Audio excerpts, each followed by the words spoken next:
মনটা অনেক দিন থেকেই বিরিয়ানি বিরিয়ানি করছিল, তো আজ সেই সুযোগ পেয়ে গেছিলাম। আজ শপিং করতে গিয়ে এ ভাবলাম যে আজকে বিরিয়ানি খেয়ে বাড়ি ফিরবো। তো বাড়ি থেকে সেই ঘুগনি মুড়ি খেয়ে বেরিয়েছি, আর প্রচুর খিদা পেয়ে গিয়েছিলো। এখন বাজে 2:30। তো আমরা ঢুকে যাচ্ছি আমাদের প্রিয় একটি স্মৃতিযুক্ত রেস্টুরেন্টে, বেদুইনে।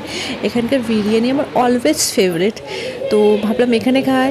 তো প্রথমে তো বর বলেছিল ফ্রায়েড রাইস আর চিলি চিকেন বা অন্য কিছু পোলাও কম্বো খাবে। তা ভাবলাম না, অনেক দিন থেকে বিরিয়ানি খাওয়া হয়নি, আজ তো বিরিয়ানি খেয়েই বাড়ি ফিরবো। তো এখানে মেনু দিয়ে দিয়েছে, আর আমরা চলে এসেছি রেস্টুরেন্টের ভিতরে।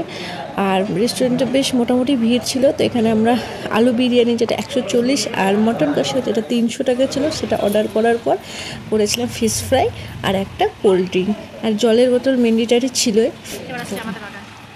এই যে, তা অনেক খিদে পেয়ে গেছিলো, আর চলে আসলো এই যে মটন কষা আর বিরিয়ানি। তো এখানে বিরিয়ানির পরিমাণটা আমার ক্ষেত্রে অনেকটা বেশি, যে আমি 1 প্লেট পুরো খেতে পারি না। তাই হাজব্যান্ডকে বললাম যে তুমি একটাই প্লেট নাও, আমাকে অল্প দিও, কারণ আমি ফিশ ফ্রাই অর্ডার করেছি, আমার অল্পতেই হয়ে যাবে। এখানে আমরা আলু বিরিয়ানি করেছিলাম। তো এখানে হাজব্যান্ড পুরো ঢেলে নিচ্ছে, আর বাকিটা আমাকে দিয়ে দিচ্ছে। তো এই যে এখানে মাটন, তো বললাম যে মাটনটা তুলে দাও। তো এই যে মাটন, আর মাটনটি ছিল অস্বাভাবিক সুন্দর খেতে আর প্রচুর টেস্টি।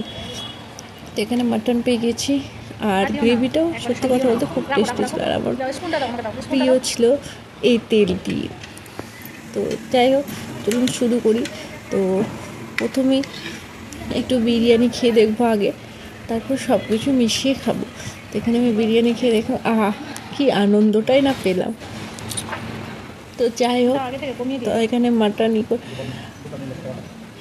ছেড়ার পালা। তো একটু মাটনটা আর একটু মনে হয় সেদ্ধ হতো, একটু কম সেদ্ধ হয়েছে, কিন্তু আমার জন্য পারফেক্ট। আমার একদম গলে যাওয়া মাটন পছন্দ না। তো এখানে হচ্ছে বিরিয়ানির আলু, মাটন, স্যালাড দিয়ে সব কিছু একসাথে খাওয়ার চেষ্টা। আর সত্যি কথা বলতে বিরিয়ানির সাথে দিয়েছিল শসা আর পেঁয়াজের স্যালাড।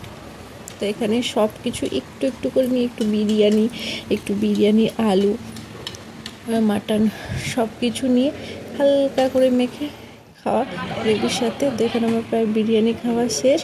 আর যতই হোক, আমার চামচে খেয়ে বিরিয়ানিতে পেট ভরে না, তাই আমি হাত দিয়েই শুরু করি। আর এখানে চলে এসেছিলাম আমাদের ফিশ ফ্রাই।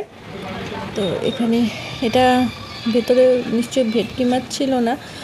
তো আর এই যে সসটা দেখছেন আপনারা, গ্রিন চাটনি, উফ যা খেতে ছিল না, এত সুন্দর এরা চাটনিটা তৈরি করে। আমাদের লাল সসটি হচ্ছে নর্মাল টমেটো কেচাপ, কিন্তু এই গ্রিন চাটনিটা ওরা নিজে তৈরি করে। তো প্রথম বাইট ভেঙে বরকে খাওয়ান, বললাম খেয়ে দেখো কেমন হয়েছে, যদি ভালো লাগে খাবো, না ভালো লাগে তোমাকে খাওয়া। তো বলছি না না ভালো হয়েছে। তো সেক্ষেত্রে আমিও একটু একটু করে ভেঙে খেতে লাগলাম। প্রথমে শসা, তারপর পেঁয়াজ সব কিছু দিয়ে। আমার তো খুব ভালো লাগে, আর বরমশাই আমার কাঁচা পেঁয়াজ খায় না, তাই আমার কাঁচা পেঁয়াজ খেতে কোনো প্রবলেম হয় না।